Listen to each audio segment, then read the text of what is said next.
আগামী মাসে Asia cup, আগামী বছর বিশ্বকাপ। লম্বা সময় ধরে ক্রিকেট খেলা বাংলাদেশ অবশ্য পাচ্ছে না সাফল্যের দেখা।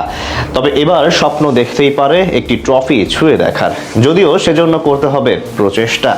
তবে এবার বাংলাদেশকে সাফল্য এনে দেওয়ার জন্য তিনজন খেলোয়াড় হতে পারেন ট্রাম্প কার্ড, যাদের হাত ধরে আসতে পারে এই সাফল্য। তাদেরকে নিয়েই জানার চেষ্টা করব রিপোর্টের বাকি অংশে। ক্রিকেট শুধু একটি খেলা নয়, এই দেশে এটি যেন একটি আবেগ ও একটি আত্মপরিচয়।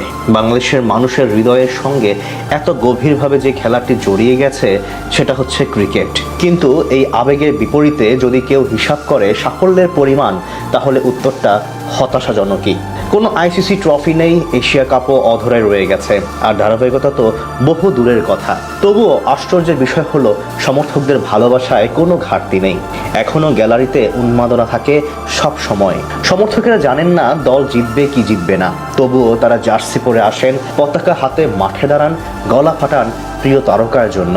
তারা যেন একটাই বার্তা দেন, তোমরা হতাশ করলেও আমরা থামবো না, কারণ টাইগাররা একদিন ইতিহাস রচনা করবে, এটাই সবার চাওয়া।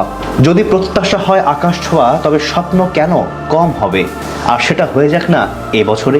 এশিয়া কাপেই না হয় এবার বাংলাদেশ স্বপ্ন দেখুক প্রথমবারের মতো শিরোপা ছুঁয়ে দেখার।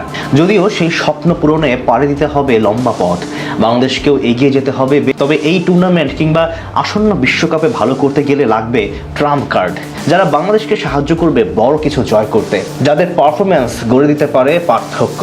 তবে চলুন দেখে নেওয়া যাক তাদেরকে।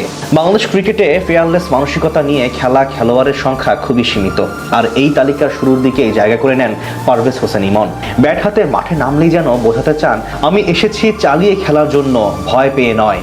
ইমনের সবচেয়ে বড় শক্তি হলো পাওয়ার প্লেতে তার বিধ্বংসী ব্যাটিং। প্রথম 6 ওভারেই কিভাবে দুইজন ফিল্ডার বাইরে থাকার সুবিধা নেওয়া লাগে সেটা সে জানে অসাধারণভাবে।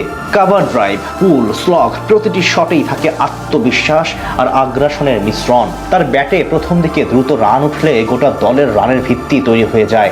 ইমনকে তাই খেলতে হবে গুরুত্বপূর্ণ পার্ট। দ্বিতীয় ব্যক্তি হতে পারে নিশাদ হোসেন।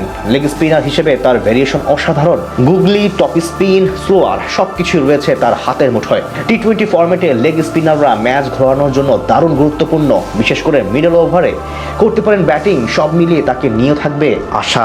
আরেকজন হতে পারেন তানজিম হাসান সাকিব। সুইং ও নিয়ন্ত্রিত বোলিং এর কম্বিনেশনে বাংলাদেশের পাওয়ার প্লে বোলিং এর বড় শক্তি হয়ে উঠেছেন তিনি।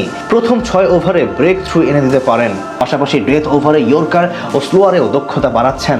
এছাড়া দলের প্রয়োজনে প্রায় সময় দেখা যায় ব্যাট হাতে জ্বলে উঠছেন তিনি। সব মিলিয়ে তিনিও হতে পারেন ট্রাম্প কার্ড। মুস্তাফিজ, লিটন, তাসকিনের মতো অভিজ্ঞদের সাথে যদি তারাও জ্বলে উঠতে পারেন, তবে ট্রফির স্বপ্ন বোনার এইটাই যে পারফেক্ট সময় বাংলাদেশের।